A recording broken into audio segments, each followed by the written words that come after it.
when Eliezer was going to go get Rivka or Isaac, and he was asking Hashem to show him,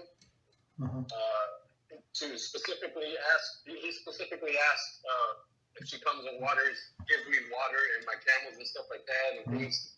Is that I had the question last year, but I never got around to asking anybody about it. Is that in a sense a way of because we're not supposed to depend, like you said, on miracles and stuff like that? Is that something that would be like testing Hashem or something? Exactly.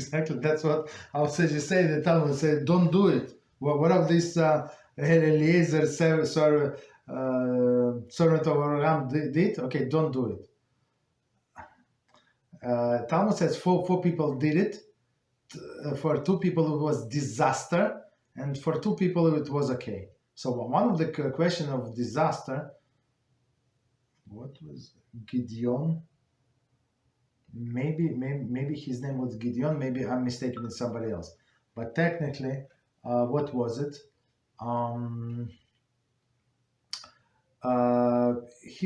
He was a big like general. Well, let's call him general, right?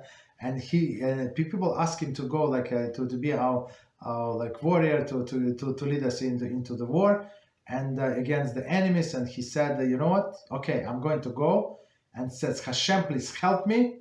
And he asked Hashem for signs. I think it was him. Maybe I'm mistaken the story. And Hashem gave him all of the signs he wants. He said, if you want me to go, let this wheat be like wet. Okay, the wheat became wet. Like was it next day or something? Well, if you want me to go, let this wool do that, like all of these things, crazy things, unbelievable things, and Hashem showed him all of these miracles.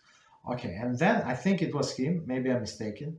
Sorry if I'm mistaken. So, but the story is correct. Meaning what? That this general said, Hashem, please give me like victory, and if I'm successful, the first thing that's going to come out of the of this house when I come in, I'm going to bring a sacrifice. That's it. Okay, he was a rich man, I guess. May had many cows, goats, and other sheep and other things, right? Chickens. And he comes back from with a victory, and who comes out of his gates? His daughter. You understand? So, and the Talmud says like it's not exactly clear what happened to his daughter. So according to one opinion, he sacrificed his daughter, right? Even though we forbid the human sacrifices. On another opinion, that he put her in a tower and closed all the access, so only, I guess, like servants or the servant lady was allowed to go up there, and she died there like in loneliness. And so the Talmud asks the question, like, why did he, like, if we do some vows, right? So just go to the Talmid Chacham, go to the Beis Din, and said, look, Beis Din, me, I'm big general. I was stupid. I did not know what I was thinking when I was making this vow or this promise. Like, kill my daughter. That's not what I meant. I meant maybe cow, maybe goat, maybe bull, maybe 10 bulls. Like a big victory for Hashem, for his people. That's what I meant. I didn't mean to kill my daughter. But he never did this. Why? Because he was too arrogant. He said this big Novi, this prophet heard what the situation, and he did not come to me.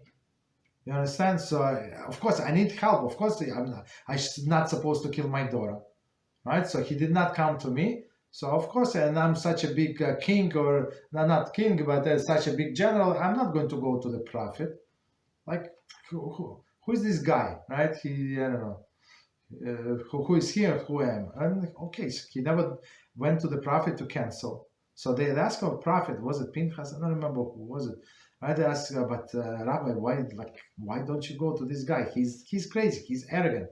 Okay, so like go and just forgive, remove his sins, his vows, and that's it. Absolve him from the vows. That's correct expression, and that's it. And let this poor girl live. Well, what did she do? Like, because of the stupidity of his father, he's a bur amaretz. He does not know the halacha. He just said it. He did not mean it. So, and prophets say, if you have a question, you have to come to Rabbi. You have to show Rabbi respect. But if you're not going to show Rabbi respect, it means that Rabbi is nothing to you. So I cannot do anything from him. You understand? So only if you respect Rabbi, if you respect Beis Din, the Jewish court, they can do something for you. If not, they cannot help you. So we don't know actually what happened to this girl. So as we said, 2 times it was successful. This time with the bull, with the wheat, where he got his signs exactly as he wanted, not what HaShem wanted. And 2 times it was not good. So one time I gave you, one example I gave you, I don't remember from the top of my head second example, but it was some kind of disaster. So they say, don't test HaShem. Don't tell him what to do. Understand? So don't learn from Eliezer. He was just lucky. HaShem wanted to find Rivka for Yitzchak. That's exception. Don't try it at home, basically. So when we ask HaShem whatever we need, so don't give him any details the way you want it to do. So send me shidduch. Let's say somebody is a lady is looking for a husband. So I like this guy and that guy. No, I know only this guy. How do you know this guy is good for you? How do you know? Maybe he's Mr. Nice outside, and maybe he's abusive, like from a day one. How do you know? You don't know. So just ask in general. So HaShem, please send me shidduch, the right for me, and like bring me on a higher level, stuff like that. So don't give any details, any specifics to HaShem. He knows better. So that's the thing. Okay. So and it's all applied to all of us with our daily prayers. So try to say, HaShem, do whatever is good for me to bring me closer to you. I agree. Whatever, if God forbid, I'm not telling anybody, if this disease, God forbid, like some pain would get me closer to you, so let me have that. If some, like, I don't know, this holy lecture that I'm going to hear, this book that I'm going to read is going to get me closer, so just get me closer to you. That's it.